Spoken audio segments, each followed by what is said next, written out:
Hello and welcome to the Coach Support Show, where science meets strategy. And as always, we're just going to get straight into it. So, Watson, you recently came back from a coaching conference. How was it? Fantastic. I was in Oslo at the Cluster for Research into Coaching, 7th International Coaching Conference. And it was hosted at the Norwegian Institute of Sport Sciences in Oslo. 5-day conference. So there was some pre-workshops and then 4 days of presentations and keynote talks. And a really interesting event. And I think an organisation and a conference that has an ethos of going perhaps beyond the surface level of coaching. So a lot of coaching research that maybe thinks about like what is going on underneath the surface level of maybe what we see in practice or what coaches say they do, and they want to sort of dig into the what and why and understanding things going on beneath that. And it was fascinating, and a lot of like thought-provoking conversations and a lot of ideas that maybe stretched you a little bit or pushed you a little bit in new directions. And it was great to see some response to, I gave a presentation about esports, and I perhaps introduced a few sport coaching researchers to the idea of esports being an interesting domain to consider and examine as a new coaching context rather than something separate from sport completely. So that was absolutely fascinating.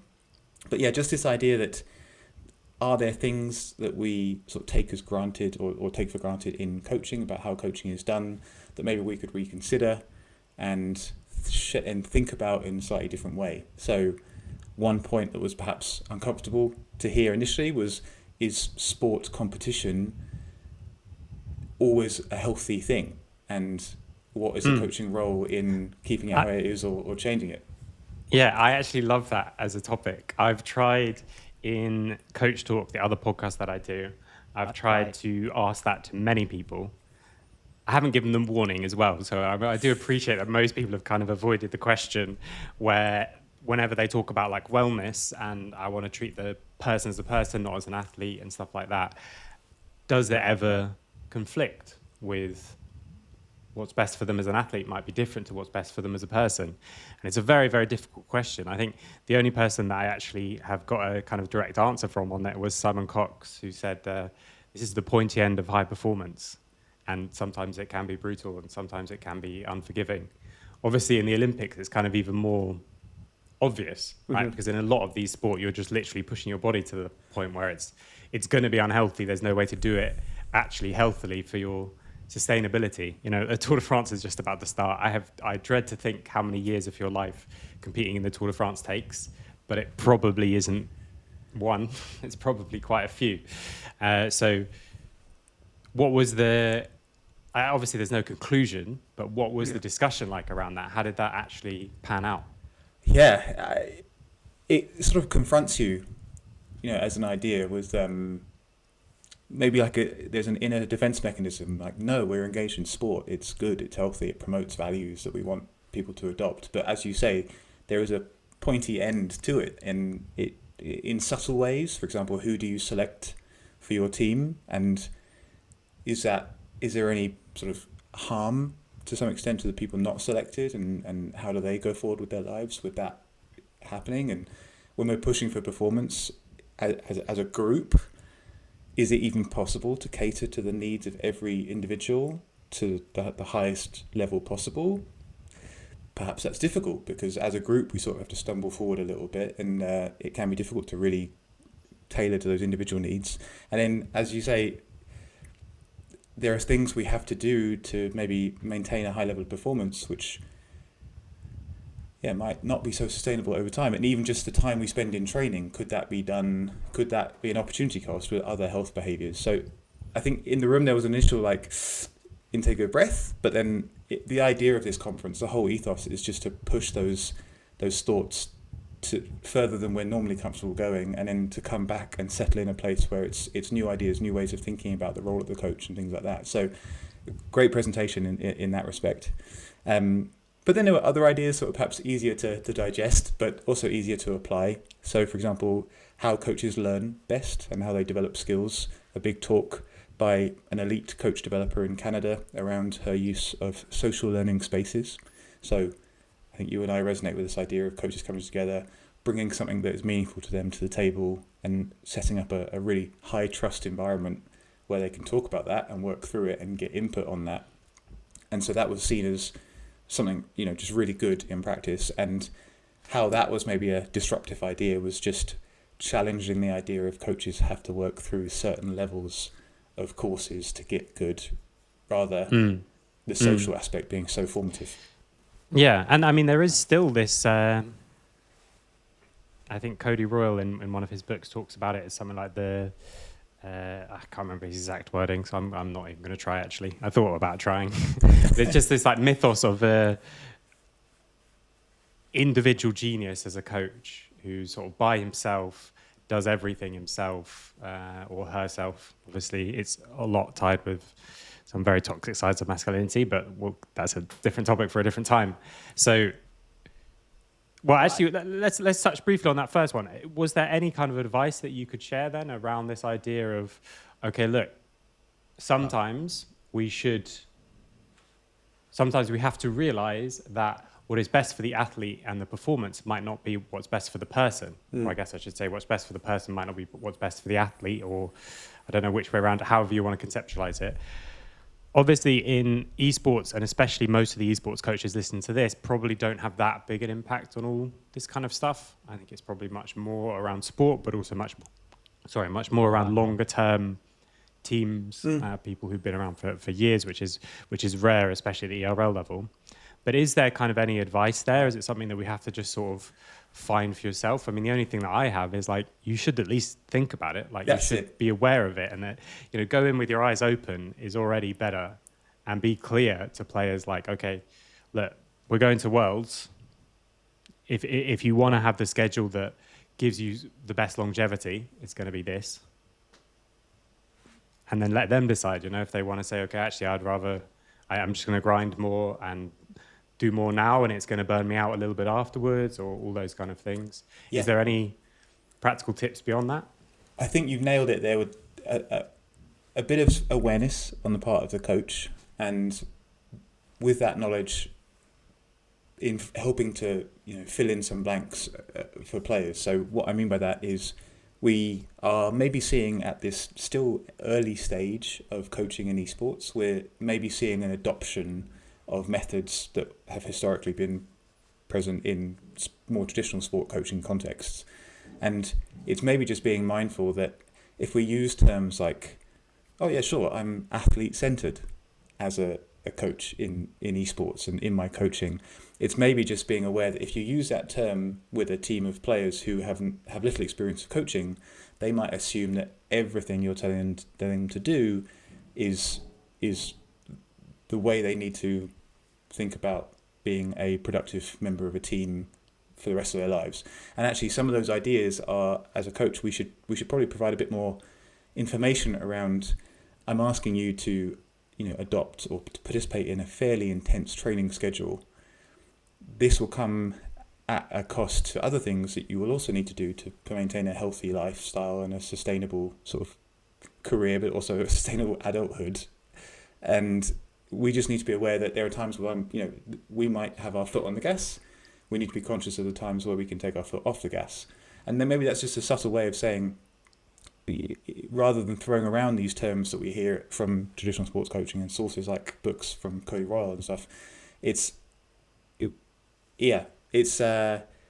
players might naturally assume you as a coach know exactly what's right for them. And I think as coaches, we're trying to piece that together with 5 people and a coaching support staff. And by using sort of these terms, if we're not aware of how much people might believe in those terms and think that it's really genuinely 100% in their best interest, it can be a bit challenging. So I'm rambling a little bit, but essentially, that awareness piece of take a step back and think, yes, we want to be productive members of our team. Is everything we're doing 100% sustainable for health behaviours deep into adulthood? Maybe not. Are my players aware of that? And maybe that's just an interesting way to think about it, because there are things I think inherently valuable about being part of a team. And certainly in esports, where often at an early stage, players will be working alongside people from completely different regions and different cultures. and using digital technology to communicate, I think that's all wonderful, and there are some skills there that can be developed and taken forward in life. But yeah, there is some other aspects of esports competition, the high training load, sedentary behaviour and stuff that, classically speaking, might be flags for health, like poor health. So I think awareness is a big piece. Yeah. Yeah, and I think the idea of balance is a nice one, but probably not something that's really possible if you're trying to be the best in the world at anything. Yes, exactly. I think Isma at G2, he explained once in a video about how his players are aware that there are, as I said, like foot on the gas phases of a year, and it's just trying to recognise that we don't completely dismiss everything else that's important for human health and well-being, but we also find those times in that high-performance calendar where we can make up for sort of like lost ground in those respects. So, yeah. That reminds me of a tweet that I saw that I will have to just briefly mention. Someone was checking all of Fnatic's solo queue numbers, someone not part of the team, and was tweeting out that for the 15 days, I think, after they got knocked out, Humanoid didn't play solo queue games and Razork played 10 games. And he was tweeting that out like, let's get them, like they're lazy. Right. kind of idea, which I just thought was so funny. I don't normally engage with this kind of like engagement farming, clickbait style fandom that we've seemed to develop in esports, with people like making takedown videos of people and stuff like that. But this one I couldn't not. I think it's just absolutely wild. So yeah, okay, so that's the piece on the kind of balancing that longevity or high performance, or balancing, it's not just longevity, but like what's best for the person and what's best for the performance. Exactly. Yeah. Then you also talked about like to embrace the social side of coaching, or talk with other coaches. Did people have any, again, I'm just sort of mining you for tips and takeaways. Is there something that people can kind of do? Because of course, someone like yourself or me from a couple of years ago, we were running like coaching groups and things like that. But if there isn't one of those available, like what can you do? I think actually there's a thing from a Joe Lycett stand-up comedy routine that I really love, where he talks about a piece of advice he was given. Sometimes if you want something to exist, you have to just do it yourself. Yeah. I think that's a pretty good piece of advice. But was there any more that was takeaways to, okay, I'm a coach listening to this. I'd love to talk about coaching with people, but I'm just getting started. I don't feel like I can maybe have anything to offer. How would you suggest people go about it? Yeah, that's a good question.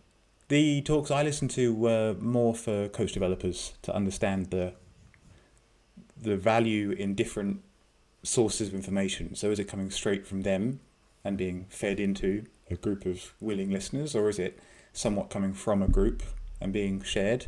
And one of the important aspects there was actually, if you're trying to develop coaches, you should give them some responsibility to bring something to the table, which is such a simple thing to say. But actually, if you sometimes go to, we probably all remember this from school or from higher education courses or coaching courses of some kind. If you turn up, you sort of sometimes expect that the leader of the session, the tutor, the instructor, is going to give you everything, and you need to sit there and consume and make sense of it. But actually just this slight shift in bring something to the table, be willing to share an idea that might not be fully formed, or it might be something that you're struggling with or not doing well. And as long as it's in the right environment, that will hopefully foster your engagement to quite a high level. Like it's your idea, you're putting it on the table, therefore you are going to sit up and listen to what people say about it. So for the coach that's out there in esports looking to get better, you don't have that group yet, it's possibly a case of, I would say, firstly, identifying where are your most trusted relationships within your esport. Like, who could you go and talk to about something related to your esport that is something you'd like to improve at? And are there people you feel you could develop a trusting relationship with, where you could bring that to the table and bat ideas around relating to it? So it could just be a quick reflection on who do you trust to open up to, and being proactive about talking to them, but going into those conversations as, here's something that I'd like to get better at. Do you have a moment just to bat it around? And maybe there's a group of you that you can club together, and soon enough you've got your own social learning esports coaching program. And just based from experience, these groups are fantastic. We see it with all kinds of things like CEO groups or whatever groups, and it can even be people who are. I would probably avoid people who are directly competing, but Right. people who are in similar fields, I think is okay. Like I would think it's okay to do multiple ERLs when you could match up in EMEA Masters, especially if it's a minor ERL, and just getting there is part of the challenge. I think that's completely fine. For me, if you're doing it without someone to run the sessions, which is what we're kind of suggesting, right? If you don't have the money to get someone to help you specifically, I would just make sure you have a specific schedule and a specific, like, here's the questions that we're all going to ask, here's how long we're going to take, and let's be clear about it from the beginning. Otherwise that can get a bit confusing, and you don't want people to feel like someone else is hogging the time or something like that. So the structure that I use for my coaching sessions, obviously I think this structure is probably as light as you should possibly be. You shouldn't have lighter than this. You absolutely could have more specific structure than this, because I was obviously there to do the structure. I wasn't there to share myself. I was there to talk about other people. But it was just as simple as, how have things been since the last session? So how's your week been if it's a weekly thing? How's your month been if it's a monthly thing? And then secondly, what is one thing you want to bring to the group that you're either working on or thinking about? And you leave it as open as that. And some people might say, okay, I have this problem with these two players. Some people might say something about the game that I've been thinking about. Some people might say, we just tried this really exciting thing and I want to keep exploring it, and it's like this. And you'd be amazed at the crossover and the amount that other people can help each other. So these sessions, I loved doing them because they were just so fun to see, like, other people being able to say instantly, oh, I actually had that last split, and this is what we did that worked, and this is what we did that didn't work, or whatever that might be. And just seeing that benefit of the social space for coaches, I think, was absolutely fantastic. So even just a really simple structure like that, I think, is okay. You could even have more and say, okay, we want to have this much time for this question, this much time for this question, and 3 or 4 questions or whatever. But just talking to anyone about coaching, and it's the talking and the listening, both of which are useful. Even just talking it through with a group is useful before anyone gives their advice. Yeah, absolutely agree. And that's, if you're in that moment where you've got that group that are willing to listen to you while you air out an idea, I think that's really a wonderful thing, and B, a great for all sides. Like, great, kudos to you for having the courage to go out there and share it. Great, see that as a strength in yourself. Great to have a trusted group that you feel comfortable sharing that with. There's one thing as well that maybe, again, we always come back to, I think every episode we come back to just the crucial nature of self-awareness as a coach. So in those moments where you're opening up and you're sharing that idea, are you really willing to hear a different take on it? Are you really willing to enact some feedback about doing it differently? Or are you bringing something to the table to enjoy the productivity of having a conversation around something that matters, but are you sort of deep down reluctant to go and actually change or do something different?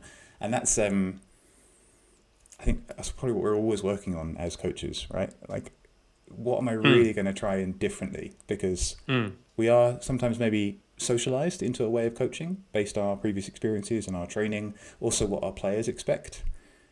And so just that moment of consideration about ideas that come back to you, like, what am I really going to try to do differently? Or, yeah, as a consequence of the feedback I get in those groups, that's probably another level. But I think it's wonderful to, even have that opportunity. Yeah. What was that expression? We socialized our coaching? Yeah, we're sort of socialized into I forget how I said it, but we're socialized into a way of coaching. And that's fantastic. That's a fantastic way of describing it, I think. It's very true. I think this is exactly what comes up at this CRIC conference and in the work of the CRIC researchers. It's that level of criticality. So it's not just what we do, but why do we do it? And so much of the time, why we do what we do as coaches is because we've been shaped into that from previous experience, which is not just us choosing our path. It's those around us have sort of either told us what to do, or they've coached us in a way, or they've rejected ideas, so we've sort of tried to fit in with what they expect. AKA, you've got a player who maybe is a former high-level player and he comes into your team, or she comes into your team, and then it's sort of, well, no, you need to do this as a coach. So I'm expecting this because that's what happened when I was at the highest level, even if it's based on the most contemporary and novel thinking that is really high potential. So, socialization. It's an interesting one. Yeah, I try not to ask Yankos too much. Like, what was the coaching like when you came second at Worlds or won MSI? Because I'm not going to do it. Right. So let's just not talk about it. That's also a great, healthy solution. Yeah. Well, great resource, but yes, that's a healthy way of thinking. It might not be. I don't need to completely mimic what those conditions were. It might have just been a completely like a set of circumstances beyond the coach that were also just highly favourable. So, yeah. And every dynamic is different, right? Like even Yes. if you're talking about 7 people, so we have an assistant coach, myself, and 5 players, the amount of personal dynamics that are going, or the relationships that exist in there is massive, and you change 1 or 2 pieces out, and suddenly what worked before is not going to be the best to work again. Okay, so those are 2 things. Anything else that came to mind? I mean, already sounds like a very, very worthwhile experience, but anything else that Absolutely. It was wonderful. The in-person nature of the conference was wonderful. We work a lot remotely in esports and talk to a lot of groups remotely, but just having those informal conversations between talks was wonderful. One final, more humorous one for me was I was attending a talk by a PhD researcher in South Africa, and she was talking about the sort of emergence, the evolution of women's rugby in South Africa. And I thought to myself, like, she was looking at coach-athlete relationship in that context. But what was really funny was, like, I felt there was some real similarities between the context of women's rugby emerging in South Africa and esports. So some of my research, and challenge me if you disagree, sort of indicates to me that players in esports will start working with a coach much later than in traditional sport. So they do a lot of the work in their early teenage years themselves, and then they get good, and then maybe a coach finds them, or they find their way into a team that has a coach. So,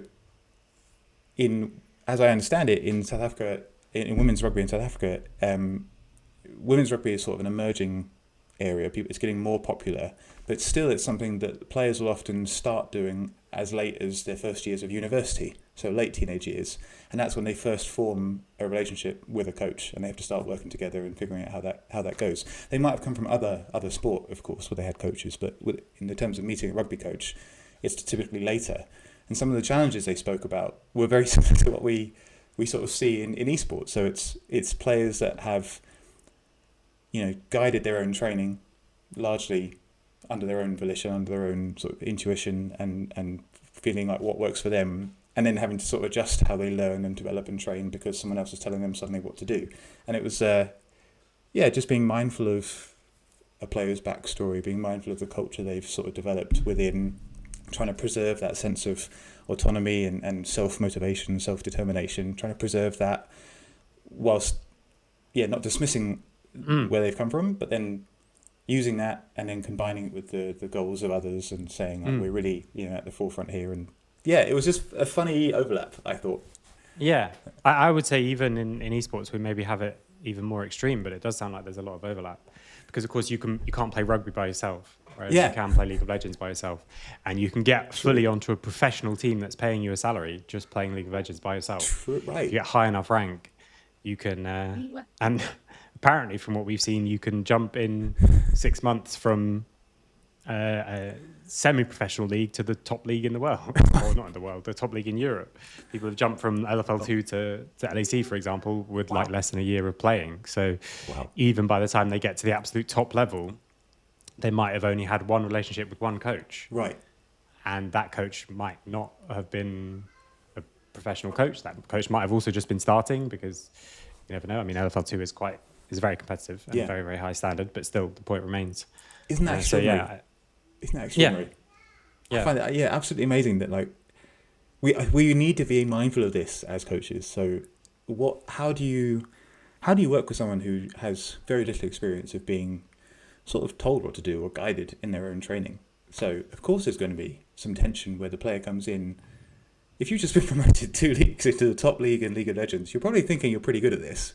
Why should I listen to many people? Maybe. Or maybe you're so scared of the environment, and now you're playing against. I mean, the thing that's crazy now is because they're so young players. It could be that you're. I mean, this was just an interesting fact because they're on the same team. But Zeus, one of the players on T1, talked about watching Faker win Worlds when he was 6 years old. Wow. So he was 6 watching Faker win. And then imagine if you were then joining the LCK and you're playing against him. You've been a fan of this person for as long as you can remember. I mean, we don't have very many memories from when we were before 6. And now suddenly you could go from, I just played this game in my living room for fun. Yeah. I get picked up by a low-level team. And then suddenly I could jump to playing against idols. Amazing. And it's like, what do you do with that? And how do you work with that? Yeah. So yeah, as a coach, it can be complicated. It can Absolutely. be very, very difficult. Or the reverse, where we've got players on NORD who have been playing professionally for as long as professional esports existed in the West.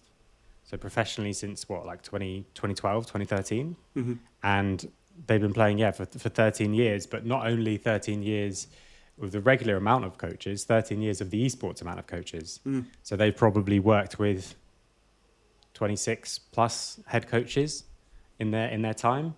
Yeah. And I don't know if many athletes get to that over a whole career. Very because true. They just don't change as much. Yeah. Yeah, fascinating. Not sure there's many concrete to-dos there. Just, again, be aware of it. Yeah. Be aware that people come with very, very different experiences. We're going to cover later, actually, like some of the culture stuff that we've done at NORD and how we've tried to learn a little bit about those experiences in a very, very small way. But it's an absolutely crucial part, I think, learning why things happen. And I would say to not lose patience with the fact that every team is going to be the same. I think that's a sort of piece of advice. Not the same in that it's the same, because obviously, as we just said, it's all going to be different. It's going to be the same as in it's like starting again. It's like starting afresh. So for me, for example, I always say I want the players to be honest with me. That's one of my key things. If you don't want to do something, tell me you don't want to do it. Or if you think something I'm doing is bad, tell me you think it's bad. Don't just not engage with it. And I say that every time, and every time everyone's like, yeah, I understand. And every time I'm 100% sure there's people who are like, I'm not going to be honest, because I've been told that before and then been burnt by it. So I remember, I hope he doesn't mind me sharing this. I won't share with who, obviously. But with Lucas, with Santorin on our first split, we had that a kind of big, almost like blow up moment where we were like, just eventually just got on a call after a lot of messages and was like, no, I really did mean it. If you think things like, I do want you to tell me. And like, and he's just like, yeah, I just assumed it was like everyone else who told me that they want me to tell them things. And then when I tell them things, they punish me, probably unintentionally, I would have to say, to give the coaches some credit. But still, you have to be very ruthless with yourself around that. And the next team, the same thing's going to happen again. The next team I join, the same thing's going to happen again. And I have to just be aware of that and not lose patience with it because, for me, it's new. I mean, for me, sorry, it's not new, but for them, every time it's new. Yeah.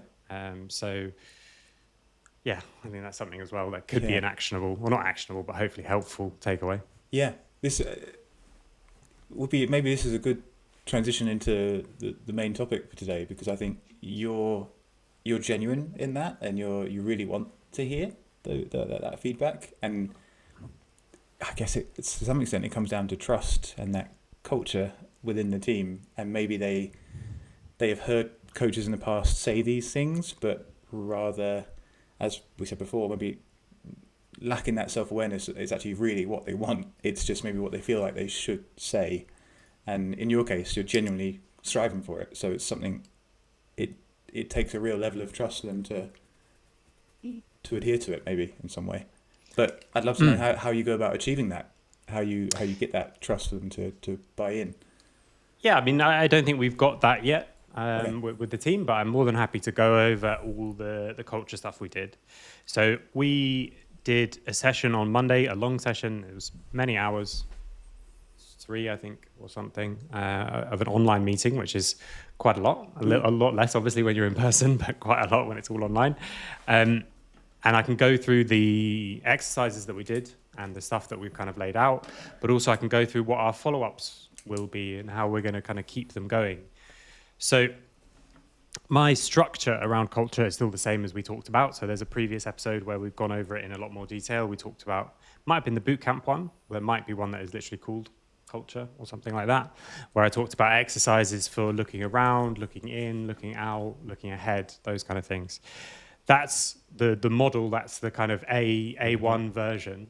And for me, if you want to do any extra reading around this, and you're like me and can't read papers, the books that I love the most is Daniel Coyle's Culture Code. I think that's absolutely fantastic. He's also written one called The Culture Playbook, which literally has like 60 practical, easy, you can actually do this thing exercises, which is literally just a cheat sheet. It's amazing. Because I also happen to agree with his conclusions. So he wrote this very famous book about it, then has spent more time looking into cultures and more time going around talking to people about their culture and also helping teams and stuff like that, and has therefore distilled it into exercises. So if you read the first book and you agree, he talks about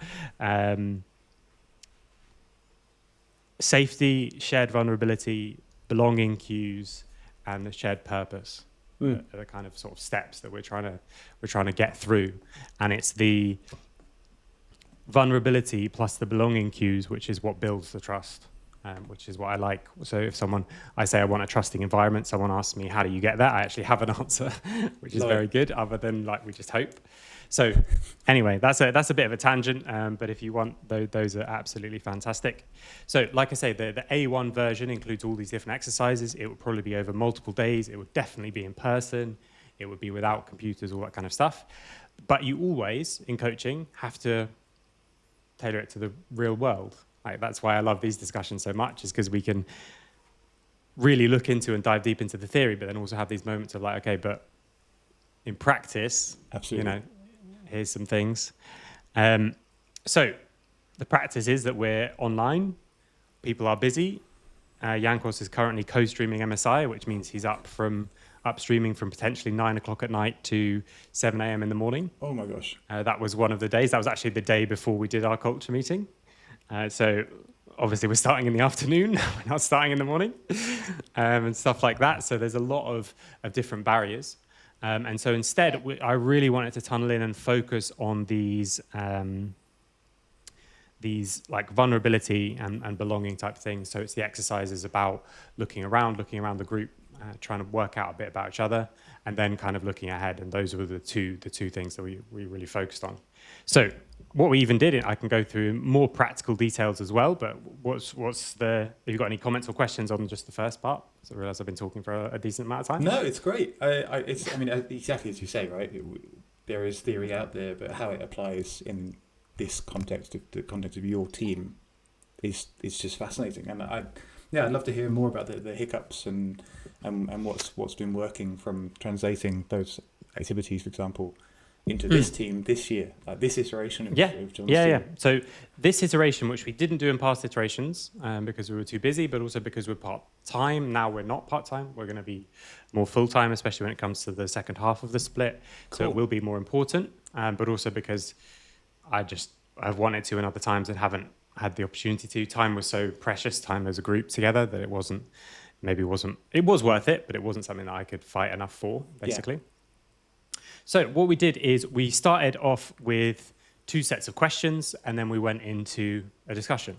That was it. That was the whole meeting. So the questions I split into what I called practical questions and personal questions. Obviously, practical ones are personal as well. The point really for me is like, here's some questions that are easy to answer and start to get the ball rolling. Mm-hmm. And here are some questions that are a bit harder to answer, deeper, and you probably wouldn't want to start with them, but they're actually the most important ones. And so again, that's the vulnerability part. The belonging part is literally just actually listening and asking like genuine follow-up questions. Those are those belonging cues that are really important, where like we're in a space where people actually have decided to care about us, even if it's the first time we're meeting them, for example, which for some of the players I think it was. So everyone has cams on, obviously. That's should be a given after all the stuff that we talked about. And what we do is, the extra little caveat is for these first set of questions, actually for the second set too, but we ended up stopping that. I'll explain that more in a bit. For these first set of questions, you draw your answers in paint. Perfect. So the reason is, again, stealing from stuff in the culture code, these stupid icebreaker games are actually useful. Yeah. And the cringe, like cringing together might not be pleasant, but it's very useful for a culture to get used to cringing together. You know, they talk about the bonds in war being like the most extreme, and the brothers that you go to war with are like the ones that you cherish forever. Obviously, this is not that, but Right. still some version of like, ooh, like my drawing is terrible. Like everyone gets to be a bit embarrassed about their drawing, and also gets to have fun with everyone else's drawing and see that it's okay. Mm-hmm. It's okay to be a bit embarrassed in this group. It's okay to be a bit uncomfortable in this group, and it's going to be fine. Mm-hmm. Again, vulnerability, belonging cues. So very important that I do it first. And let's pretend I could draw really well in paint. I wouldn't. But luckily for me, I cannot. So I just draw how I think I should, and it's the best that I can do. So maybe I can show. I'll flash on the screen the answers to my first questions, and you can see the level of drawing. I'll put that in the edit. So the 5 questions are: where did you grow up? So like family and location. What did you study at school when you could choose, and did you enjoy it? What's one thing other than League that you're passionate about or working on? If you weren't in esports, what do you think you'd be doing? And then lastly, what was your favorite team to be on ever and why? So you have little sketches. I won't go through all of my answers there. I mean, where did you grow up? Those kind of things I think are actually useful to know, and you'd be shocked at how you can get through teams and not know stuff. So I didn't know that our manager, I hope he doesn't mind me saying, I didn't know that our manager has a child. And I've been working with him for a split already. Wow. Because like, why would it come up in work? He's just like, oh, I have to spend time with my partner, or I spend time with my family or something like that. But like, it never came up that like he has a nearly 9-year-old kid. So well, like... good locks on the doors as well. I have to exactly. BBC interview. Exactly. So it's just, again, an easy one to get the ball rolling. What did you study at school when you can choose? Just helps to, it's not actually the question about passion, but it's like, it starts to explain a few things. Some really interesting answers, like training to be a chef or work in mines and stuff like that. Like a lot of very interesting things, but then some more kind of standard subjects as well. One thing other than League that you're passionate about is, of course, useful because if someone else is passionate about it, it's great. And people can ask you questions about that thing that you're passionate about, which is great for everybody. If you weren't in esports, what do you think you'd be doing is also good. I want to just find some times to follow up with people about this. Well, I can be open about it. It's not like it's a secret that I'm going to do this. I've taken notes from these, and I need to make sure with every single person, especially the new people, I check in with them about something. So I talked about a recipe for something with Hido, and I'm going to make it, and I'll see if it's good and like follow up with it, you know. And so I talked about a person a book, and so I'm going to read that book and we'll chat about it and stuff like that. So finding that situation as coaches, I think, is very useful. Yeah. Then lastly, before I get your thoughts on this whole first section, what's your favorite team to be on ever and why? Obviously, that one's a bit more actually directly useful. It could be something about the team that comes up. So actually, a couple of people mentioned teams, and the first thing they said is, "This is my favorite team because it was really fun. We did well, but it was fun together." And that kind of thing that can obviously lead you to some great discussions later on. But yeah, those are the 5. Maybe it's easy questions, but I call them practical questions because I didn't want it to be easy and hard. It's kind of like questions with a direct answer. Yeah.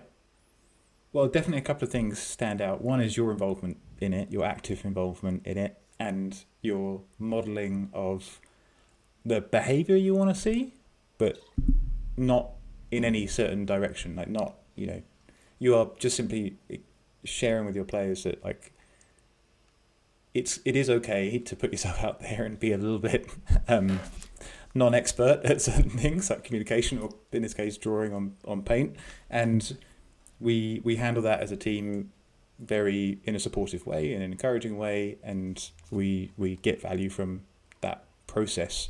So love that. I think that's very cool. It does sound though that maybe your players are on board with this. And it sounds like they're willing participants in this. And I wonder whether is it. I think it's probably a lot because of the way you are and the way you've put it out there and the way you really believe in it, and you've managed to provide a convincing argument to try it, and that has allowed it to become what sounds like a very, very productive exercise. And it might not. I guess it might not always be like that for coaches. But I wonder if have you noticed things that have helped in that capacity to get people on board? That's a good question. I think people have been more open to it in general over the years than other people would expect them to be. Oh, okay. If that makes sense. Especially people involved in the organizational structure have often been very skeptical that this is going to be something that people will buy into. Mm-hmm. I think it's really important to make sure that the barrier for reward for this kind of stuff is very, very, as quick as you can. Okay. To start feeling something from it. So, for example, even if I have 10 questions I want to go over, even if there was a good reason to keep them all together, I would make sure we're not doing that, because we all draw and then we all feedback, and we need to get to the feedbacking part as quickly as possible so people start actually learning things about people and maybe enjoying some of the things they learn and maybe actually thinking like this isn't so bad. Gotcha. So I think that's something. I do think modeling it is incredibly important. I do think actually we sometimes have a tendency with this kind of stuff. Now, obviously, these questions are very light. We sometimes have a tendency with this kind of stuff of thinking, okay, my players are going to be skeptical of doing this work on culture. Therefore, I'm going to make sure it's light and achievable. And I would say the exact opposite. Make sure it's obviously serious, and make sure it's obviously deep and really personal and stuff that you genuinely wouldn't share normally, kind of thing. We'll get to that in the next questions. But that actually has made it much better, I think. In the past, I was like the first example I gave where you say, okay, because people will think it's a bit silly to do stuff on culture, we'll keep it light so that they can't say it's too silly. And I would say the opposite. I would say don't be afraid of being unbelievably sincere and corny and all that kind of thing. And that's part of how I now live my life. So maybe I find that a bit easier, but that is something that I think is really, really important as well. Wow. So I don't think, I mean, like I say, I do think that coaches should absolutely live their values. I always use the example of a thing from This Is Spinal Tap, if anyone's seen that movie, with like, turn it up to 11 with the amp. So I always say any behavior you want to see in players, you've got to turn yours up to 11. Love that. So if you want people to be vulnerable, you have to be more vulnerable and first. Again, also happens to be in the culture code playbook. The leader should share first. So yeah, I appreciate the credit, but I think it's a lot of different little things. But I also think that actually the main thing is that people aren't as closed off to this as we might think, especially if you lean into the seriousness of it and you say, like, okay, we're not going to have a brief chat. I do think presentations about your country and stuff like that are useful, but I would definitely do them way after we've done questions like, what is your biggest fear? Which is one of the questions coming up. Yeah. I would do the lighter stuff actually. You need some light stuff to ease them in the actual session that you're doing. But after that, I would lean into the heavier stuff, because people do see the value in it when you start doing it properly and you take it seriously, and you have to be open to the fact that someone might mock you for doing it. That's fine. That they'll come around if it's a really useful exercise. And if it's not, then maybe they're right and you shouldn't do it. Yeah. And also, if you're reading the room right, and I no doubt you are, if they're likely to be an outlier in that, and I think given the value of it to everyone else, maybe it's just over time we warm up to the idea that they might once try it and have a good experience, and then therefore might want to do it again. But I love everything you've just said there. I think that those are super tips for any coaches listening that would like to do an exercise like this with their team. And I could imagine some out there maybe would have taken the lighter approach and it not have been taken so seriously. Yeah, well, I would have. That's why I know not to. Yeah. So there's nothing wrong with listening to this and thinking, oh, I've only done light before. That's fine. I would just encourage you to. It is scary, because also the stuff you're sharing should be scary. But it's just like any kind of performance. Like, you have to be pushing a little bit beyond your zone of comfort to get the maximum gains in anything. Love it. And then some of the conditions around this exercise as well is like you gave it sufficient time, to unfold. I think like a 3-hour window is great, so we're not rushing through the exercise. I suppose a fairly simple question, but like, webcams were on for this. This was on. It was a remote setting, but everyone's webcams were on. Yeah, Possibly webcams something on. else. Always. It Love has it. to be. Anything like this has to be webcams on for Yeah. sure. Even again, the whole belonging cues thing. The biggest part is just you sharing and looking at the webcams and see that everyone's actually listening. That's the most valuable part of that, honestly, because yes, some people ask some great follow-up questions, much better than my follow-up question. Like I was trying to ask at least one, but sometimes a player came in with a really fantastic one, and that's great. But the smaller little ones mean just as much, where you just look up and you see like people are actually listening to me as I talk about my family or the great time or tough time I had at school or something like that. Yeah, fantastic. And then maybe two other things. One, I picked up on I think you've probably framed this very well by the sounds of it. So one of the things we talk a lot about in self-determination theory, which is a theory of motivation, which applies to teams in the sense we want players to feel motivated to participate in the activities that would like them to. And part of that comes from the coach maybe providing a rationale for an exercise and for doing something. So it sounds like you maybe set it up. You set up the activity with a purpose and with a reason why and a potential positive outcome. So I think that's very powerful. So the players, it's not just we're doing this on this day, attend. It's we're doing this because and we value this outcome and we might get closer to it. So yeah, and even though actually in person I would do this exercise a lot, I also lent on the fact that like we're doing this because we're online as well, because it's like, look, we're going to have to put in extra effort on this stuff because it's easy to drift apart and it's easy to not have that team united and have that good team culture when you're online, because it's so much easier to just kind of turn the webcam off and then stop. Yeah, fantastic. Okay, so what was next? So next is another set of 5 questions. These ones I've called personal questions. They're just a bit more serious. So like I say, I lead again. Originally it was going to be in Paint, but we had a few extra people come join us for the practical sessions, practical questions, which means it took a bit longer. Some people from the wider organisation. So it took a bit longer. So we ended up I'd already drawn them, so I went through my drawings. But after that, I just interviewed people for these questions. So there's some of the questions that we talked about before, and some new ones, because we had obviously some people did the interview last time when it was an in-person culture thing. So first question is, do you have a hero, someone you look up to or idolize? Some people had personal ones, some people had professional ones. My thing, I always actually have a professional one. I don't have an obvious personal answer. Obviously, my parents and so many of my friends have been so important in my life, and maybe I should probably actually, if I could change some of my answers, I would put personal one here as well. I would probably put both.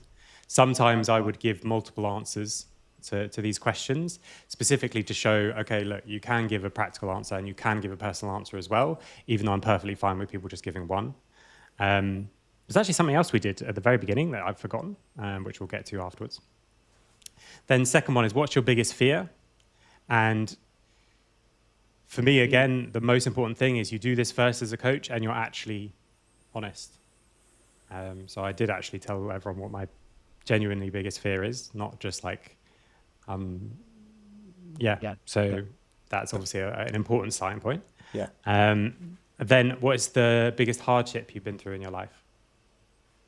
And then what was a top highlight from your life? And then the last question is, what behaviors do you think are most important for you and the people around you to buy into to be successful in a team?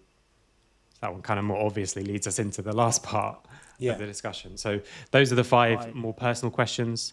Like I say, this is actually the point of doing the questions, but I don't think you could open with this. But the other part is just to sort of get people a little bit more familiar with each other. And this is the real part where we do the work of like, okay, let's make sure we're happy being vulnerable in front of each other. And it's scary. And the first time I ever did this, it was very scary. But now, to be honest, I'm weirdly excited about sharing this with a new team, because I know, well, based on experience 100% of the time, but I'm very confident in the kind of response that you get if you do the work of setting everything up right. And so I know it can be some of the most memorable and impactful moments of the whole year if it was a year-long team. Yeah. So I'm almost excited to do it now, but I was scared to do it the first time. So again, if you're listening to this and you haven't done anything like this, I completely understand. But for me, it's just been amazing every time to do something like this. Amazing as well. I think we've said this before on the podcast, but amazing because there aren't many opportunities outside of a competitive team setup that you might engage in an activity like that. So exactly. Maybe you get it in employment in a department. You shouldn't do this in your sales team. I think you can do the first part, but the second part is a bit weird. That's a bit too that's a bit too extreme, I think. Yeah, and a workplace setting. We can't. People are right in that sometimes they just want to check in and check out of work. That's fair enough. So, in the team setting though, like outside of that, it's rare that you. Funny, it's a social media thing, but I think I've seen videos now of like friendship groups preparing presentations for each other to answer like obscure questions, like share and disclose, because so much often you meet with friends, you might go for a coffee, for example, but like actually having this disclosure session, really powerful, really fun, and what a value. Or also the sharing something you're passionate about. My little brother, again, I hope he doesn't mind me sharing this, with one of his friendship groups, they do little TED Talks. Great. And I thought it was a little, it sounds a little silly, but when you actually do it, it's like, actually, this is awesome. Like, so fun. Please take your time to prepare something about something you're really, really passionate about and share it with your friends. So fun. That's amazing, actually. It's you have to just embrace the fact that it's unbelievably nerdy, but it's a fantastic. So fun. Fantastic makes me think. I don't. Some of my best friends, I don't know enough about their work, and I would love to know about their headaches and their successes over their last couple of years of their career, even what they do. Exactly what you do. A good friend of mine. This is a huge tangent, but he loved graphic design at school, and now he's somehow involved in the designing of luxury yachts, like the planning. I think it's the interior he's responsible for, within a company, and it doesn't mean he owns one. He's like, it's not like he's he's a designer. Does he get to see them? Yeah, I think he gets to visit them. Yeah, I think he gets to see the finished product. But apparently, it's quite a tough world because there's a lot of graphic designers out there, so that market is very competitive, which means it's not the most lucrative in a sense. You have to just be very good and work hard. But yeah, skill set. It's really I'd love to learn more about. I'd love to have a TED Talk from him. Anyway, back to your regularly scheduled program. Back to the questions. The hero hardship and highlight. That's something that I first heard the England football team do. I think biggest fear is also just another thing that's very interesting to know about and very, again, a great opportunity for vulnerability. And then, like I said, this last one does lead us into the discussion that we want to have. So as we're going through, I'm writing them down. And it's very important whenever you're doing a discussion like we're going to have, which is what should our values be, you don't have it as just an open discussion, because then whoever talks first, that's probably where it's going to end up. So the fact that people have to come up with 3 independently, and if you're drawing them, you have to come up with them before you've heard anyone else's, which is really useful. And that's another advantage of drawing these rather than just talking. Although, like I said, in this context, we did have to flex a bit due to the time, and we did have to draw. So that's the second set of questions. Fantastic. The drawing first is really important. It sounds like just a sort of by the side point, but certainly people will tend to comply with what the first person says in some way. But I remember there was an exercise we used to run at Singularity, I think, and we used to do, it wasn't my idea, I can't remember where I got it, but it was how to draw a toast. So every player has their own space on an interactive whiteboard, and they had to draw out the process of making toast. Or I think it might have even just been the question, how do you make toast? And you'd get very detailed step-by-step parts of how to make toast. You'd get just one overall image of someone putting bread in a toaster. And it was just fascinating to discuss afterwards and show everyone your cards about, what steps did you think was valuable or critical and things like that. But it wouldn't have come unless they'd already put it all down beforehand. So yeah, get that, totally on board with it. Great. The one thing that I didn't also say that we do at the beginning, or did at the beginning, is we started off the whole thing, so before the first set of practical questions, with bringing an item, which is something I actually first heard about from Callum. So bring an item that's important to you and share it with the group, which is something is obviously better in person and you can pass it round, but is something that you can take a picture of or hold up to the camera or something like that. So having that there too, I think is useful. That's one where it's like, so we start with that, which is like a little bit of vulnerability, but also the easiest way to be vulnerable, I think, where you've got something to like hold. I always bring two, because I always say it's a bit of a cheat, but my wedding ring obviously is a very easy answer to this question every single time. So I do bring another one of me competing in a football tournament when I was very little and talk about that. So, yeah, so that's the first thing we do. So there's so far, actually, that's been 3 things. Item, practical questions, personal questions. Yeah. And that's to lay the foundation, start people being open and start people, whether they know it or not, kind of giving those like belongings cues. And it went really, really well. Like I say, some of the follow-up questions were great, and that's the best one that you can do practically. So firstly, just obviously be listening, be looking at the person, be doing the body language like you're listening. And then secondly, good, proper follow-up questions. And here it's easy because you can just be led by what you want to know.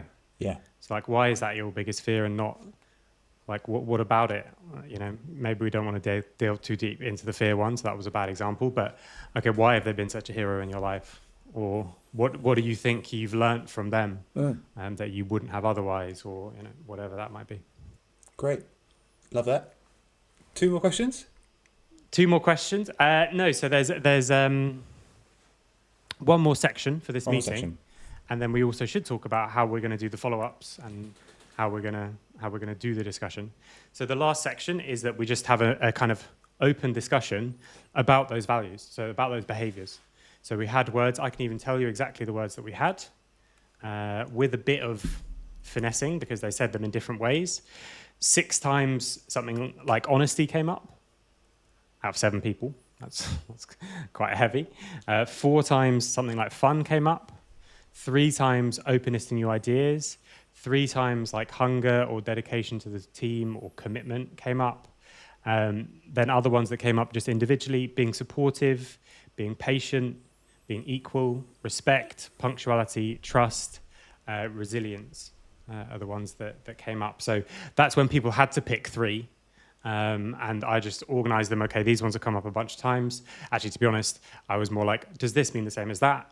And that kind of thing, because it's not that 6 people said honesty, but they said like being open about how we feel and how we think to each other, or something like that, and we can kind of join them both together. So that's all that came up. And the idea for me is, let's filter it down and let's have 3, 4, 5 max words that we're going to kind of decide that these are the most important for us. Great. I think that's a big part of the academic view on culture. Whenever you're writing about team culture, you will talk about shared purpose, shared values, lots of stuff that we share. I also, in line with more recent research, would also be interested to know how we accommodate for differences, because that's also a strength in a good team. But it's good to settle on a few things that everyone generally agrees with, because there are some core processes, core values that are very valuable to hold a team together over time, for sure. Sounds great. Yeah. So then what we do, I think this is kind of standard in a way in esports teams nowadays. But then what we do, the steps that I think are really crucial, is we genuinely define what they mean. And you have to be aware of the fact that they're not going to mean the same thing to everybody. And there's going to be differences, especially when you're coaching a team in Europe. I mean, we have 2 Polish players. You talk about honesty in England compared to honesty in Poland. Ooh, yeah. or other places in Eastern Europe. It's not quite the same. Yeah. But also like, okay, what does fun mean to you? Those kind of things. So that's a really crucial step. But I actually think the most crucial step, which I would say most people still miss and don't talk about, we kind of moved on. The people who've done it a bunch realize that, okay, we all said we'd be honest, and I think honesty is different from what you think it is, so we need to talk about that. But the last one that's super important to me is that, for me, culture is not this like, I don't know how you say it, this kind of wishy-washy thing that we like can't put a finger on. It's literally just the sum of all our interactions together. That is our culture. It's just how we behave towards each other. And so the really crucial thing for me is, how am I going to see this behavior? How am I going to see this value? Because you could say you're hungry and I look at your behavior. How do I know from your behavior that you're hungry and that you're dedicated to the team? And you might think it's obvious, but it might not be. Because, for example, Treats doesn't play solo queue. I saw Michelle do a really interesting, a really funny tweet where he was saying, I can't remember exactly how he phrased it, but basically just like, I had a dream of putting together a full challenger roster. And you look at the NORD roster, and there's some very high numbers there. Like the challenger, one of the highest rated tops, multiple challenger in the jungle, multiple challenger in mid lane, challenger AD carry, platinum support because he has like 2 games. Because the way that he plays and the way that he learns is he plays loads of ARAMs and scrims, obviously, and 2v2s to keep his mechanics up. But then he spends a huge amount of time watching the game and breaking the game down, which is incredibly valuable. And other people don't do that. So which is hunger? Yeah. Is it a certain number of hours? And now we're online. I don't see the hours you put in. Yeah. So how do I actually see that you're hungry? And how do I know that you're being honest? And what does honesty actually mean? So those kind of, it's almost like 3 stages. You need to agree on some words because that will get you roughly in the right area. Because even though we'll have different opinions on what honesty might mean, or respect is a massive one that people often say, but you need to define, okay, what does respect mean for you? Because in the UK, respect often means being really nice and not being very direct. And in Ukraine or Poland, it might mean the exact opposite. Respect means completely direct, because I respect that you can take this direct feedback. So defining what it means is the first step, but then also to make sure, picking the words is the first step because it'll get you close enough. Yeah. Then defining what they actually mean and coming up with a new word if you need a new word, because respect is too different for 2 different people, let's say. And then lastly, okay, how do I know you're being respectful?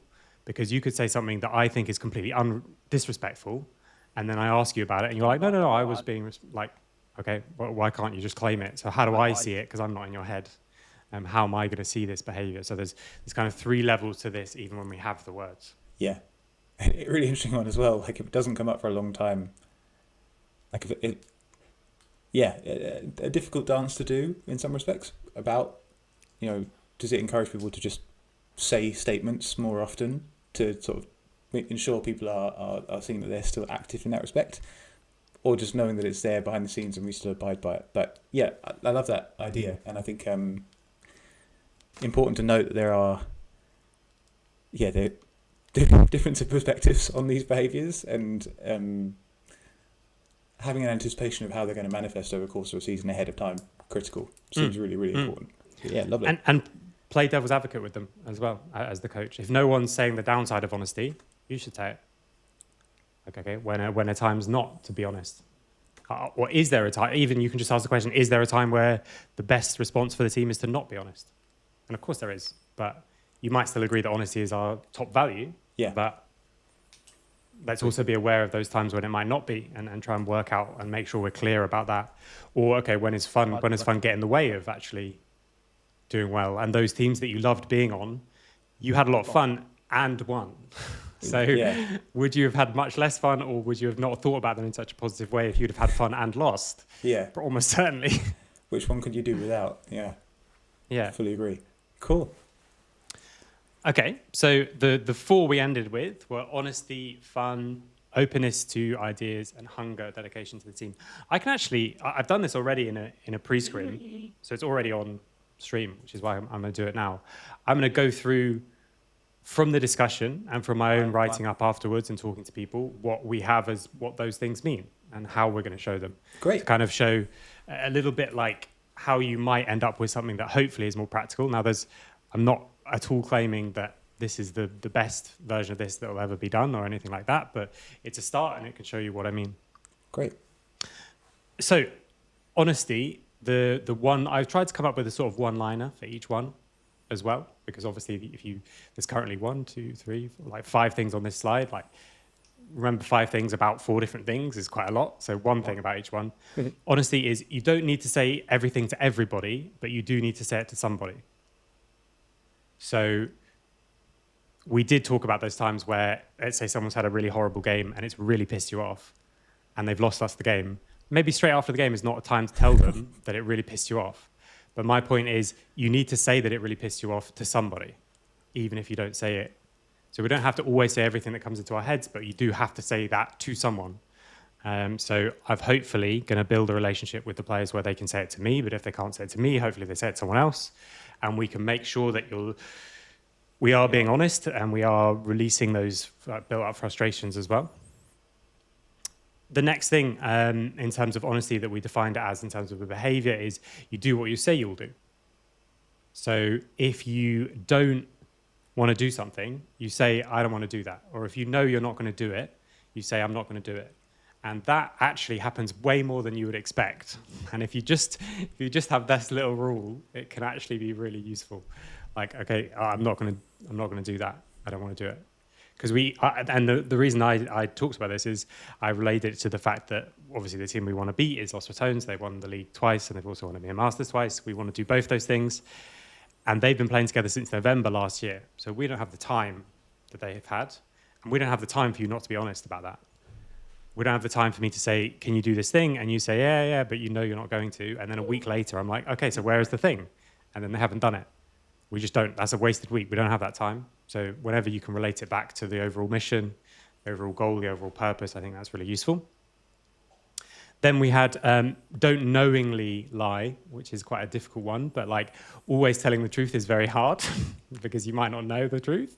And it's very difficult to remember what I'm actually remembering and what I'm making up I remember and stuff like that. I actually this is a bit of a tangent, but I just watched a stand-up show with this woman who was talking about the fact that she recently had to ask her husband how the washing machine works.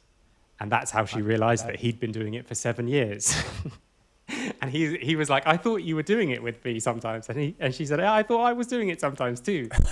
Because we went in together and I imagined that, and that was it. But I've been to that room a lot. Yeah, I was taking part. I was there. So we do that a lot. So tell the truth is too difficult, I think. But in terms of this honesty piece, don't knowingly lie. And you can say, I'm not sure about this, but I think, or stuff like that. And lastly, it's completely okay to say you don't know. So that's what honesty means to us, and that's how we're gonna show it. But the really important one for me is, you don't need to say everything to everybody, but you do need to say it to somebody. Yeah, that's really cool, and it makes me think of it. It just clearly lays out to everyone that you are allowed to share things in the group, but there are also, of course, individuals that you can reach out to, and you can, you mentioned earlier you have some of the broader organizational staff there as well.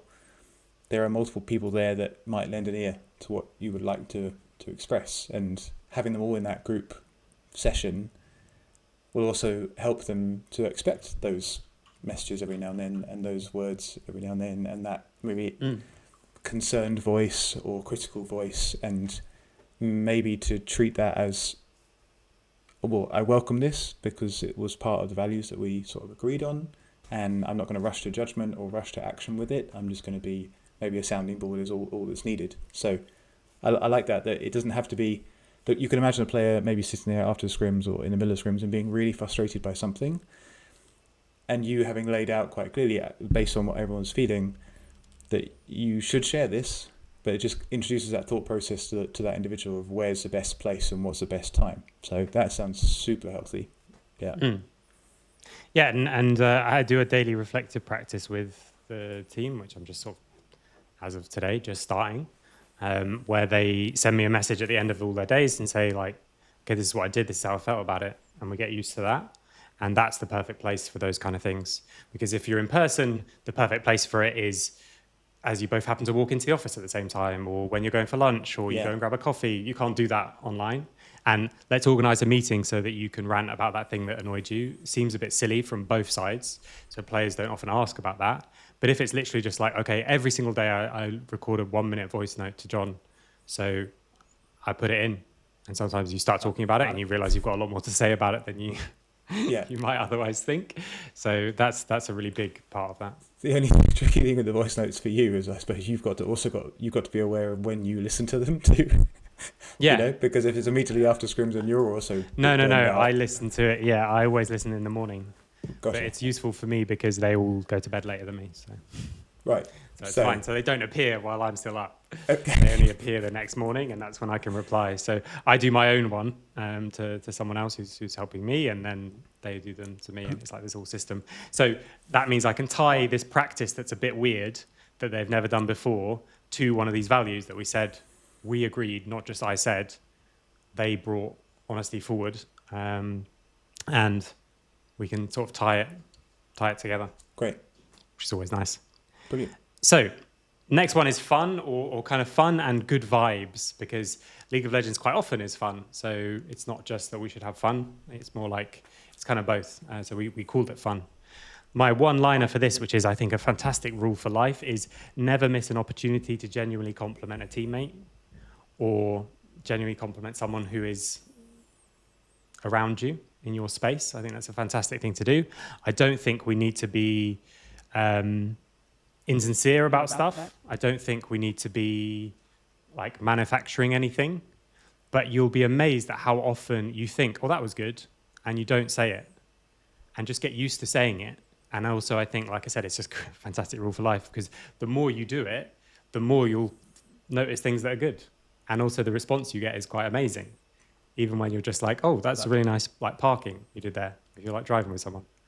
You'd be amazed at like those, just throw those out. Like they're very cheap in a way. Love it. Just basically, if you think of something positive, or if you notice someone is doing well, say it. Like, just, the goal is not to be really positive. The goal is not to like make sure we're always using positive language, or make sure you compliment everyone once a day. It's just, don't miss those opportunities. Yeah. And anytime you think something has been done well, say it. Yeah. Like, oh, great engage, or great. Someone held the wave for someone else, and it was just like, oh, that's so good, like fantastic. All these kind of things. Like, cool. It's something you can really get into. So the other kind of more descriptive parts of the discussion around fun was even just like giving yourself the permission to enjoy it. It's okay to be enjoying it. We can be serious and having fun. Which I think is important. And the other thing for me is really big on like allowing exploration as well. So we're going to talk about execution practice versus exploration practice, but also like, don't beat people up for mistakes. Follow how we want to play, not how we think is the best way to play, because it will become the best way for us to play, but for now it might not be. And let people play the stuff they want to try, which also ties into the next one. We're never going to go like full for fun, but if we want to play, so far we've talked about Morgana jungle, Rammus top, Yone top, like those are some things that are already being thrown around, which I really want to foster and start to get in, because it's just fun. Jungle. Please. I might come back to League if I hear that. Yeah. Yeah, I think it's got potential. So yeah, those are the things around fun that we have. Amazing. A critical one to also clarify, because that you can imagine everyone has a slightly different. I find winning fun. Yeah. So we will only win every scrim. Full seriousness at all times. Fun. Yeah. Yeah. Yeah. So that's why I think the vibes thing is good. And for me, it's actually, when I first started thinking about this thing around compliments, was because we had a really, really, what I would call toxic environment, but it's not toxic in the sense of people like shouting at each other, but it's just really, really negative. And we started to do a few things around let's try and be less negative. But actually the only thing that was really useful is like, let's just also be more positive. And even that just made a huge difference, just lift a weight off everyone's shoulders. And again, just allow yourself to enjoy it a little bit more. Here, if I may, on that, here's a good example of how participation in a team can spill over in a positive way into other areas of your life. Because I think it is probably, and there are, of course, different schools of thought in psychology about all this, but it is probably a nice habit to develop, to be positive and to put positivity out there into your immediate environment and into those relationships. And you can practice that in this team setting, and that can spill over. And there we have, you are encouraging that, and there we have something good that is being learnt within the context of the esports team, the League of Legends team, which is then perhaps underpinning a habit that might be seen in other areas of that individual's life. So I'd just like to highlight that it's I think people might be thinking this podcast is gearing us up towards better performance, but that is just a habit that I think you would be hard pressed to really criticize and take down as not being good in other areas of individuals' lives. So I just wanted to highlight that. Yeah, I think it's a fantastic rule for life, and I think it's a, if you want it to be, it can be the purpose of life. Make the world around you a bit better. Leave the it best better way than to you do found like it. Yeah, exactly, like all those kind of things, like that's a big part of it. It's just I want people who interact with me to feel better about themselves for having done so. yeah, And you would be amazed at how good it will make you feel to do that, and also how much it starts to come back if you start to be a lot more complimentary around stuff. You'd be amazed at, like, I even noticed with my family, like how not because it was me, but like when we do that, it's just so much more. It's just so much more enjoyable than just appreciate that people do things well. yeah. Love that. I'm on board. Okay, next one that we wanted to agree on was openness to new ideas. So again, the one-liner is just make sure that your first response isn't a dismissive one. So if someone mentions, so Morgana Jungle is actually probably too close to what a real meta jungler is to be this. But if Yankos comes in and says, I really want to play Soraka jungle, I want the first response to be why, not you're an idiot. And then after we learn his why, I actually use this example, I use Yankos as well. After we learn his why, then you can call him an idiot. But let's make sure the first response, because it kills so many things. And I always use this example. There was a season where Aurelion Sol had an unbelievably high win rate in solo queue, and for months. And then Chovy played it, and then it became the most picked thing in pro play in mid lane. And people were asking me, like, do people just not see this? Like, I'm just for fun analyst, and I've seen that it's really strong. Like, no, everyone had this conversation. And someone said, no, it's just one tricks. It's just dismissed straight away, and then we never have the conversation again. Don't worry about that one, it's just one tricks. Like, okay, like how good do you need to be to make this work? Could it work in competitive? What sort of things are needed in competitive? Like, what are the reasons why it could be good? All those kind of things. This one, I mean, that's my kind of one-liner, but this one is just work. To do this is just work. You have to just call out this dismissal stuff when you see it, and you have to make sure that you catch yourself and say, oh, actually, why? I'm in the middle of saying, that seems rubbish, and instead of doing that, I go, that seems why? Like, just start to intentionally build up the habit, and it's just work. It's just the grind, basically, doing this kind of thing. So it's about engaging with the reason, not just the idea. So why is it good? Why would it work? But yeah, like I say, it's just that first response. And as soon as that first response is fixed, you'd be amazed at how much more open everyone becomes to new ideas, because it's not instantly shut down. And the first time your idea is instantly shut down, you might not share the next idea. And so as soon as it's not instantly shut down and we engage with the idea, then you can, it can be really good. It can be like, okay, maybe they did this play for this specific reason. And everyone's like, no, I think they did it for a completely other reason. But why do you think they did it for that reason? Okay, good. Now we're talking. Now we're actually exploring the game together, and it's also more fun. Yeah. So they all tie together. Great, on board with that. I could also, it would be interesting to know where that urge to shut down the idea comes from, because sometimes we talk about like very high level performers, they possess such a high level of tacit knowledge, so knowledge derived from experience and playing, and that is largely from, so it leaves them with like an intuition about how something is played, but it can be difficult for them to explain. And I feel like by introducing just that little hurdle to dismissing an idea, you might also be asking them to reflect on why they feel like something is so bad, and where has that come from? Has it come from extensive experience of that thing, or is it just that it hasn't been done in their past experience quite so much, and so they have less of a gut feeling for it or an intuition for it? And it's just, I think it's also inviting some self-reflection about, why is my instinct immediately to shut this down? And if you can, just by putting in that little, I wanted to use like an electrical term that I'm almost certainly getting wrong, but some sort of trip switch there, where it's like they break the circuit of thinking it's just, bad. So yeah, I like that a lot. Then the last one we have is hunger or commitment. I used to say commitment, but actually Febby, our assistant coach, said hunger, and I like that a lot more. I wouldn't have when I was younger, but I like it a lot more because it's much more emotive and it's much more like passionate, and that's good. And Yeah. I would now lean into it more, whereas before I would have said commitment because it's not as cheesy as hunger. So again, coming back to that stuff that we're talking about. It's a refreshing one because I hear passion a lot, and I think it's quite okay to not be always passionate. Like passionate should be reserved for things that are. Yeah. So I really like that. Hunger's cool. So the way that we have this, again, obviously, like individually, hunger is something that, or drive, or whatever you call it, is obviously tied a lot with your discipline, all that kind of thing. It's something you kind of foster as you go. But again, I wanted to bring it back to how other people see hunger. And for me, it's being proactive rather than reactive. So, of course, there's going to be moments where I say, okay, look, Eric, can we sit down and talk about this thing? Or, okay, Tamas and Martin, Jungler and Top, you guys need to chat about this. But what shows me that you're hungry is you coming to me and saying, can we have a chat about this thing? Or can I give a presentation about this because I saw it in Pro Play? Or coming into the meeting and instantly saying, did you see how Genji did those swaps last night? Do you think that they did it because this and this? Or like what, like all those kind of things.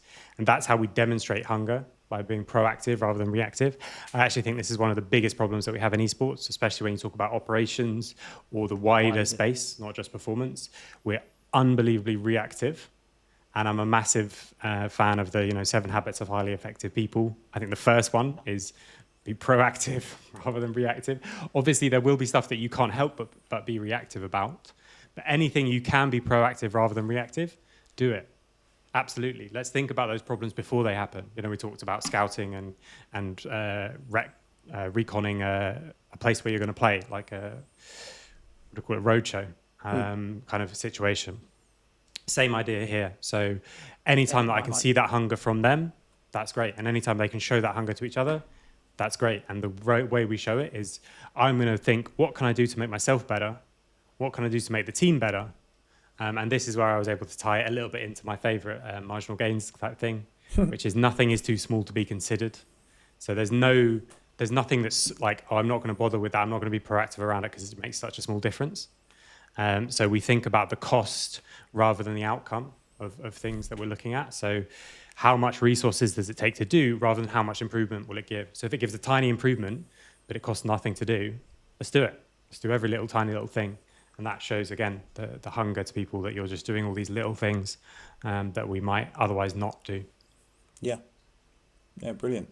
And hunger, for me, is not, this isn't an exercise that applies to me, but it also, it's just something occurred to me that it applies as well to, it can help in a reaction phase. So after maybe a big loss in the middle of a split, you could imagine that might derail a team, but if there is that hunger and you're able to make that very tangible and concrete, and the team feels that hunger, maybe it's a bounce back. It's a bit quicker than had it not been so clearly conveyed amongst the team. So I like hunger. It's like getting back on track a bit quicker because you're hungry for it, and you want to put more into it, and it can come in response to something, but it's doing things a bit sooner. It's always going to be proactive in some sense. I don't know if I articulated that very well, but I love that. Yeah, really powerful. Yeah. Okay, so we'll just touch on the last couple of things, which is what I said after we went over this. So again, this is all on the first pre-scrim that we did before our first ever scrims, but then also the systems that we will introduce. So if any players are watching this, they get a spoiler for future weeks of how we just keep these in focus, how we keep them on the top of the mind. So the first things around culture in general that I think is a really good point. So I use the example of on an airplane when the masks come down, you got to fix your own mask first before you fix others. So I think that's something that's really, really important, where if we are getting stressed and we are getting upset about stuff, that's when our behavior can be really impacted. So especially around this honesty one, like finding places to release that so that you can be a better teammate, so that we can then help each other be better teammates, and making sure that we're, again, first focused on ourselves and then looking out I think is really important. And the next one is a quote from Ben Ryan, who was a rugby coach who helped Fiji win their first Olympic medal in sevens. He said, "You become the first behavior you walk past." So that's, again, like just coming back to like, this is just a grind now. The first time someone dismisses an idea and no one calls it out, that's what we start to be. And so you just have to keep doing it. You just have to keep calling it out. Don't dismiss ideas over and over again. Or, you should have said this thing a week ago if you thought it a week ago, because we're supposed to be honest, or whatever it might be. And so those are the kind of two things. But that being said, I do think it's important to find ways to keep these coming up. And for now, I was the one who gave the presentation about all these ideas. But what I'm going to do is completely rip off a practice from Isma, because I think it's fantastic, which is that at the start of every week, we're going to have a short culture meeting. And in that meeting, these 4 ideas are going to be randomly given out to each one of the players. And I'm going to probably put Febby in it too. So between the 6 of them. And I want to hear how we're going to do that idea, how we're going to demonstrate that behavior throughout the week. And then at the end of the week, so we might do 2 short culture meetings, or we might do 1 slightly longer one where we do the summary and then the next thing. You're gonna say how we did, and the same person is going to be there. The one thing that I want to kind of add to that and keep expanding on is I really want to give them ownership over that thing. And it might not be soon, and it might not even be with this team, to be quite honest. But I love the idea of, like, it's not just you're going to say at the beginning, this is how we're going to have fun this week. And at the end, you say, we didn't have very much fun, or we did. Instead, it's going to be like, you're actually in charge of that. So if you want to all go out for dinner, or if you want to do a pub quiz together, or if you want to do a game together, you're the fun. You're taking ownership of the fun for this week. So you can do whatever you think will get us the most fun. Or if you're in charge of the hunger for this week, you're going to push people to be more proactive, and you're going to say, okay, right, for this session, for this week, I think that to show that we're all hungry, we're going to take a pre-scrim each and do a presentation in it about something that you've seen. Yeah. It's like, okay, it's not my decision. It's like whoever's in charge of that actually becomes, rather than just the first version of it is almost like, not the hall police, that sounds really bad, but like the person monitoring it, which I think is already really good to have a player thinking about it primarily and monitoring it. I think it's fantastic. And the second version is like actually having them really own it and actually make it personal. So we're going to gradually move towards that. I'm not ever going to push them to do stuff, but I will suggest that they can. And like I say, in this split, in this team, in this short time frame, maybe we don't, but in future we will, and we'll definitely do this beginning and end. Okay, how do we demonstrate hunger? Right, we're coming into the first split of playoffs, and it's very easy to take these first games of playoffs lightly because we've got such an insanely good roster. So we're going to make sure that we still put in X number of solo queue games. We make sure that we come to John with picks that we want before he asks us. Whatever that might be, you get to talk about how that could look, and then you get to evaluate it. So, like I said, shamelessly ripping that one off from Ismail. absolutely fantastic. It's a way to always keep them present and never be boring. It's not just me every week, beginning of the week, right? Let's make sure we're hungry this week, guys. Yeah. We get to start actually living them, but also we still have that process of checking up without it being boring. So once you go through, there's four things and 6 people. So you'll probably only do one once, I would guess. You'll do each one, and you'll do 2 break weeks, and then that gives us 6 weeks. That's already at least halfway through the split. So you might do them once, you might do them twice. Yeah. Will you have anywhere, so I'm thinking in terms of cultural artifacts. So if I dropped someone into your team during the split, would they see it anywhere outside of the meetings? Like, are these things going to be written anywhere? They're going to be written. I'm going to share those same slides in the Discord, and they're just going to be a text thing that only includes those 4 values, nothing else. Cool. So they're always there if we need them.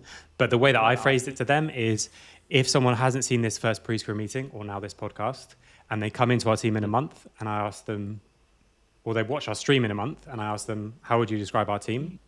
Obviously, there's going to be other ones, but I want them to use words like really hungry or really proactive, and really, that you guys are having so much fun, but you're really honest with each other, and you're really open to new ideas, it's awesome to see. Yeah.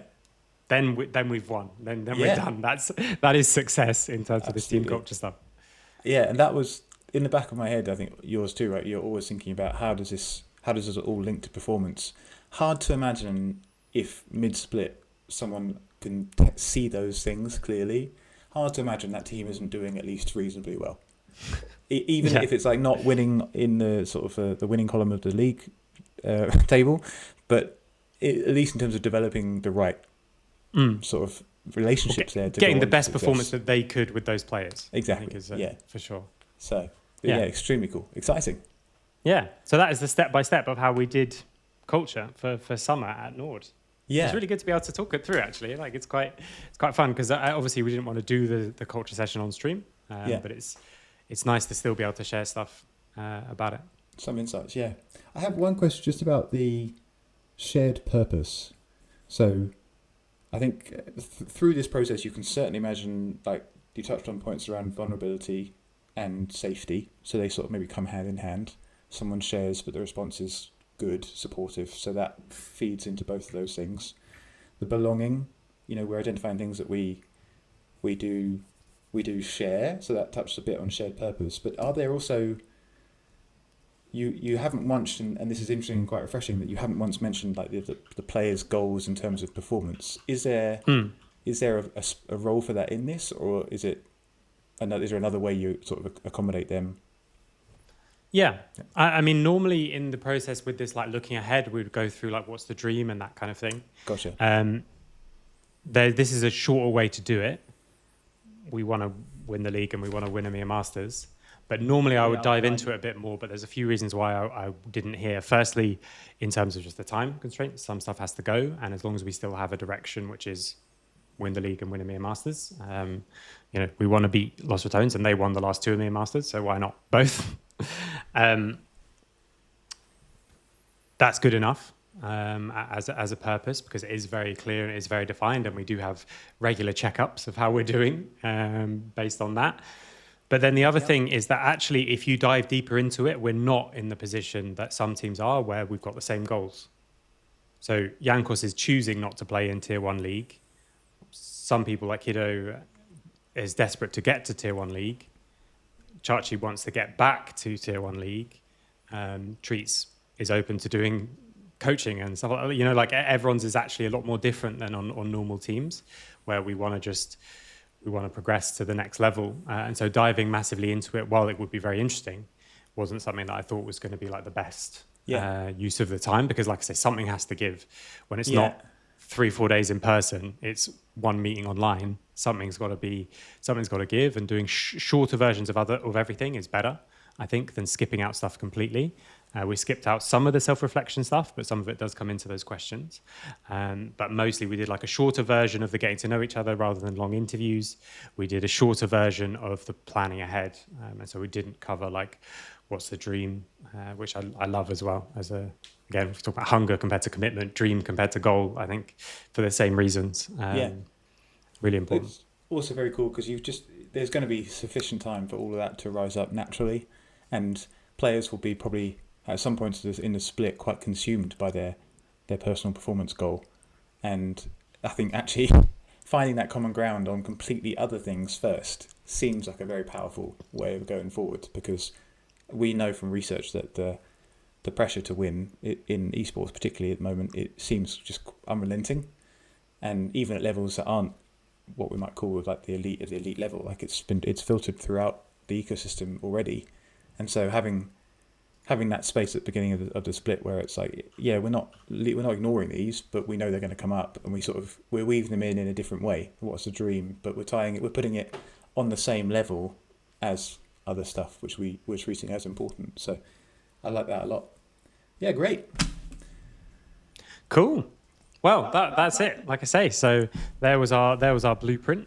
Feel free to do it yourself if you're listening to this. Make it your own and try some things out. It'll obviously be very different no matter who does it. So there's no problem for me like leaking this stuff, because like everyone will do it very differently, and what works best for you is not going to be what works best for me. So you can check in with our team as we go, and if we do a reflection exercise at the end, we'll see how honest were we, how hungry were we, how much fun did we have, and how open were we to new ideas. I think that'd be a good way to kind of check things in.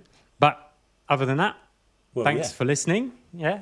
Feedback to John. Show John that you're being honest and open as a coach and hungry by letting him know how it goes. Yeah.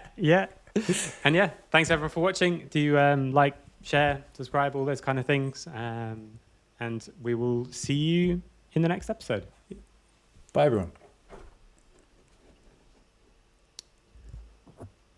Okay, cool. So we can stop recording now.